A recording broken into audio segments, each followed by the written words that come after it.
ದೇವಲೋಕಕ್ಕೆ ದೇವೇಂದ್ರನಿಂದ ಸನ್ಮಾನಿತನಾಗಿ ಬಂದಿದ್ದೇನೆ. ಸಂತೋಷದಿಂದ ಬರಮಾಡಿಕೊಳ್ಳಬೇಕಾಗಿತ್ತು, ಅದನ್ನು ಬಿಟ್ಟು ಮೌನವಾಗಿದ್ದೀಯ. ಯಾಕೆ ಅರ್ಥ ಆಯಿತು.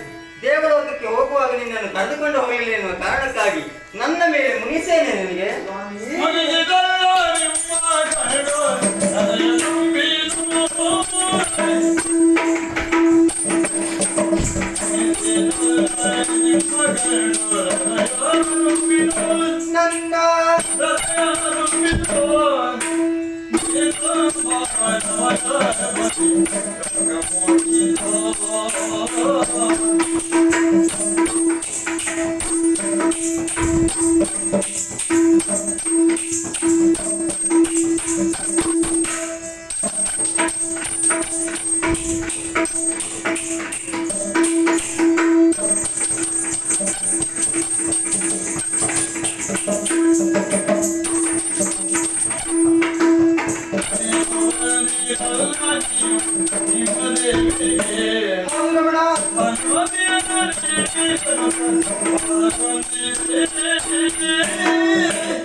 ಸ್ವಾಮಿ, ಮುನಿಸಿದಲ್ಲ ನಿಮ್ಮ ಕಣ್ಣು ಹೃದಯ ತುಂಬಿದೆ. ಅಂದು ನನ್ನಲ್ಲಿ ಆಡಿ ಹೋಗಿರುವಂತಹ ಮಾತು, ಅಪ್ಪನ ಸನ್ಮಾನವನ್ನ ನಾನು ಸ್ವೀಕರಿಸಿ ಬರುತ್ತೇನೆ ಎನ್ನುವುದಾಗಿ ಅಂದು ಖುಷಿ ಖುಷಿಯಲ್ಲೇ ಕಳುಹಿಸಿಕೊಟ್ಟವಳು.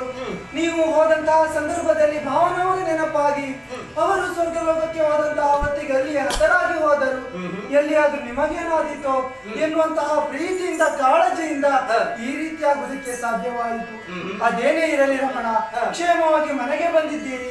ಬಂದಂತಹ ನಿಮಗೆ ಬೇಕಾದಂತಹ ಅಡುಗೆಯನ್ನ ತಯಾರಿಸಿಟ್ಟಿದ್ದೇನೆ.